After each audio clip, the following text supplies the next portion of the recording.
On repart maintenant dans la nature, d'abord avec la fin d'une magnifique série qui nous a permis depuis lundi de découvrir avec vous quelques forêts en cette année internationale de la forêt pour les Nations Unies.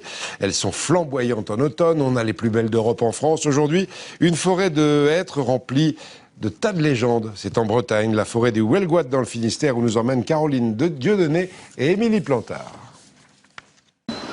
Si vous demandez aux habitants du Huelgoat où se trouve leur jardin, ils vous emmèneront probablement dans la forêt.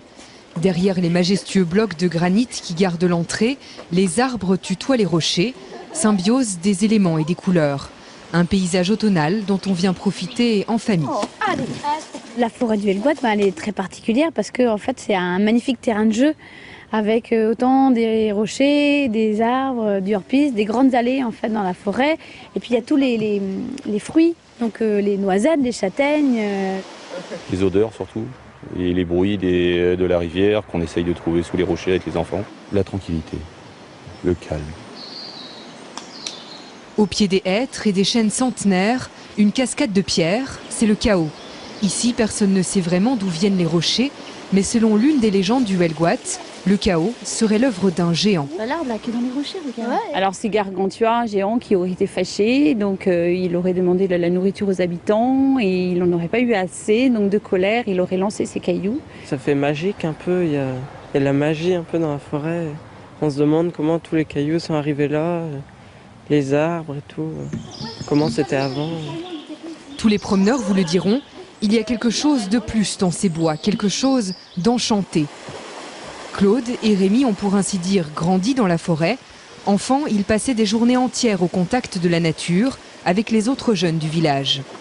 Dès qu'on pouvait quitter les parents, on était de suite dans le bois.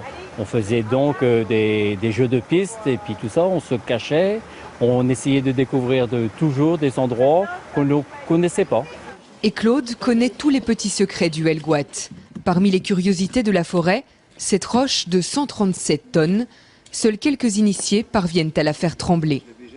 Beaucoup font le tour, beaucoup cherchent l'endroit stratégique pour essayer de la mettre en vibration, puisque c'est comme ça que ça fonctionne. Et il y a un endroit stratégique qu'il faut connaître. Et tu pousses et tu dois revenir. Tu pousses, là tu bouges 137 tonnes là. Ah mais c'est impressionnant parce que je savais pas que je pouvais déplacer autant de poids. Franchement là...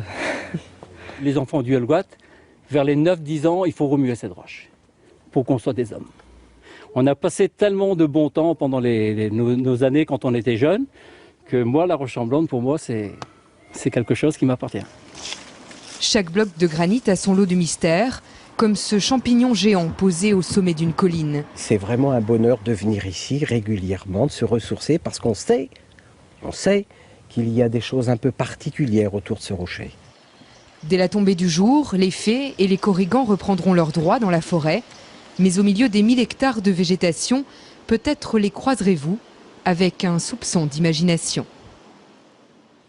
Effectivement, très très belles images aujourd'hui encore et toute la série à revoir, vous le savez, sur notre site internet.